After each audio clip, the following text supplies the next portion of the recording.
Hello friends, welcome to flourish learning. शिक्षणाने माणूस समृद्ध होतो. चला तर मग आज आपण इयत्ता 9वीचा पाठ पहिला संच शिकूयात, समजून घेऊयात आणि समृद्ध होऊयात. याआधी आपण संच पाठामध्ये सराव संच 1.1 सोडून पाहिला आहे. आज आपण पाहणार आहोत सराव संच 1.2. सराव संच 1.2 मधील पहिला प्रश्न आहे, खालीलपैकी कोणते संच समान आहेत व कोणते नाहीत ते सहकारण लिहा. तर आपल्याला ते 3 संच दिलेले आहेत, तर ते समान आहेत की नाहीत आणि का आहेत तर ते आपल्याला लिहायचं आहे. चला तर मग सोडवून पाहूयात. ए या संचाचे x हे घटक असे आहेत की 3x - 1 बरोबर 2. तर मग आधी सोडून पाहूयात. 3x बरोबर काय होईल? 2 + 1. हे -1 आहे ते इकडे बरोबर चिन्हाच्या अलीकडे येऊन अधिक होईल. म्हणून x बरोबर काय होईल? हे 2 आणि 1 3 झाले. म्हणून x बरोबर काय झाले? हे 3 जिकडे गुणिले तिकडे काय होईल? भागिले होईल. मग 3 × 1 = 3. म्हणून x बरोबर काय मिळेल आपल्याला? 1 मिळेल. म्हणून संच ए बरोबर काय मिळेल आपल्याला? 1 मिळेल, कारण x ची किंमत काय आहे ते 1 मिळालेली आहे आपल्याला. नंतर बी बरोबर, बी या संचाचे x हे घटक असे आहेत की x नैसर्गिक संख्या आहे, पण x मूळही नाही व संयुक्तही नाही. तर नैसर्गिक संख्या 1 पासून सुरू होतात आणि मूळ संख्या 2 पासून सुरू होतात. 1 ही संख्या अशी आहे की जी मूळही नाही आणि संयुक्तही नाही. म्हणून बी बरोबर काय मिळेल आपल्याला? 1 मिळेल.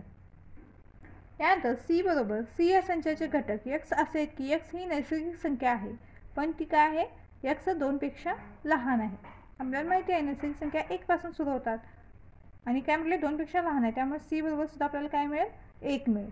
म्हणजे ए ची किंमत, बी ची किंमत आणि सी ची किंमत आपल्याला ते समान मिळालेले आहे. म्हणून काय झालं? ए बरोबर बी बरोबर सी असेल. तरी तिन्ही संच काय आहेत? समान आहेत.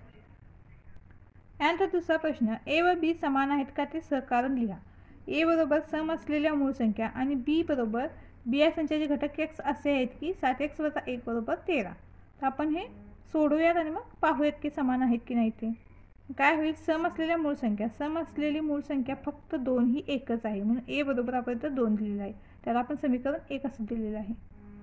यानंतर 7x - 13 म्हटलेलं आहे. ते सोडूयात. 7x - 1 बरोबर 13 म्हटलेलं आहे. 7x आहे तसं राहतील. हा -1 आहे तो इकडे काय होईल? +1 होईल. 13 + 1 14. x बरोबर काय होईल? हे 7x म्हणजे 7 × x आहे. म्हणजे ह्या बरोबर चिन्हाच्या अलीकडे येऊन काय होईल? ते भागिले होईल. 14/7. 7 ने आपण जर 14ला भाग दिला तर x बरोबर काय मिळतं आपल्याला? 2. तर आपल्याला इथं a ची किंमत 2 मिळाली आहे, तर x ची किंमत सुद्धा 2 मिळालेली आहे. म्हणून याला आपण समीकरण 2 दिलं. आणि 1 व 2 वरून आपल्याला काय समजलं? तर a बरोबर b. याचा अर्थ a व b हे समान आहेत. यानंतर तिसरा प्रश्न, खालीलपैकी कोणते संच रिक्त आहेत ते सहकारण लिहा. तर ए बरोबर, ए या संचाचे घटक ए असे आहेत की ए ही 0 पेक्षा लहान असणारी नैसर्गिक संख्या आहे. तर 0 पेक्षा लहान असणारी नैसर्गिक संख्या म्हटलेलं आहे. तर नैसर्गिक संख्या ह्या 1 पासून सुरू होतात, 0 पासून पूर्ण संख्या सुरू होतात. त्यामुळे 0 पेक्षा लहान अशी नैसर्गिक संख्या कोणतीच नाही. म्हणून हा संच काय असेल? रिक्त असेल. म्हणून ए हा रिक्त संच आहे. कारण काय म्हटलेलं आहे? नैसर्गिक संख्या 1 पासून सुरू होतात. यानंतर बी बरोबर, बी या संचाचे घटक x असे आहेत की x² बरोबर 0.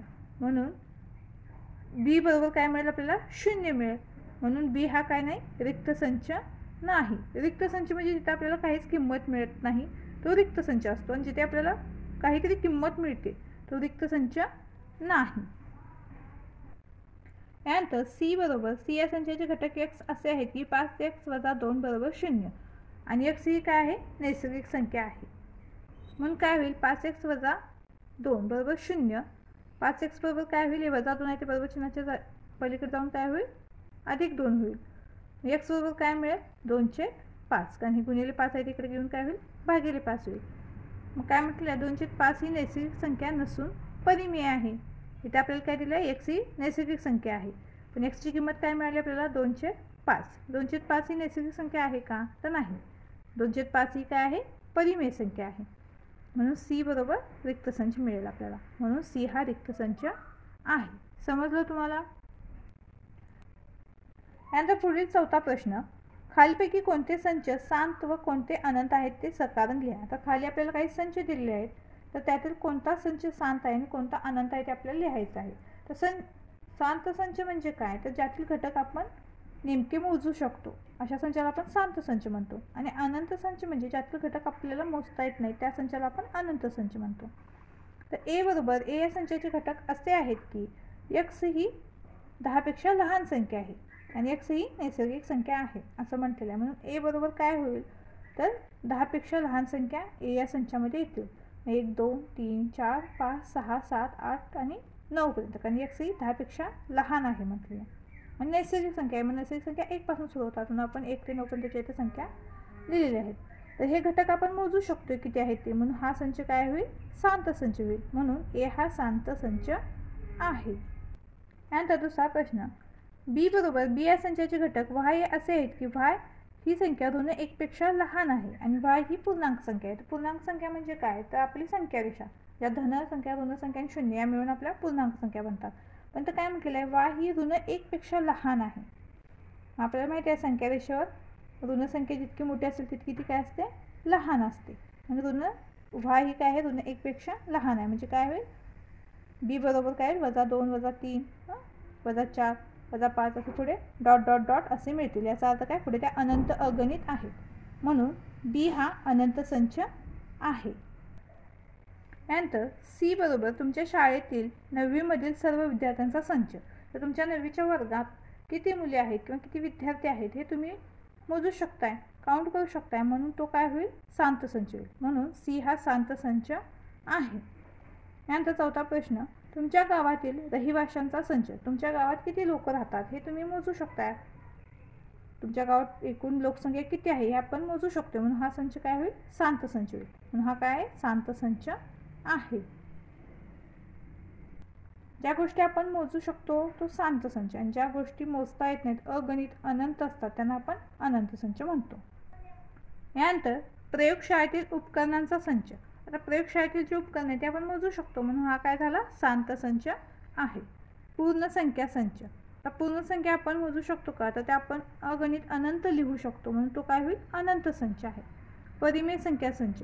परिमेय संख्या सुद्धा कशा आहेत अगणित आहेत, अनंत आहेत. आपण जितक्या आपल्याला लिहायचे तितक्या आपण त्या लिहू शकतो. म्हणून तो काय होईल अनंत संच आहे. अशा प्रकारे आपला सराव संच पूर्ण झालेला आहे. व्हिडिओ आवडल्यास चॅनलला लाईक शेअर सबस्क्राईब नक्की करा. धन्यवाद.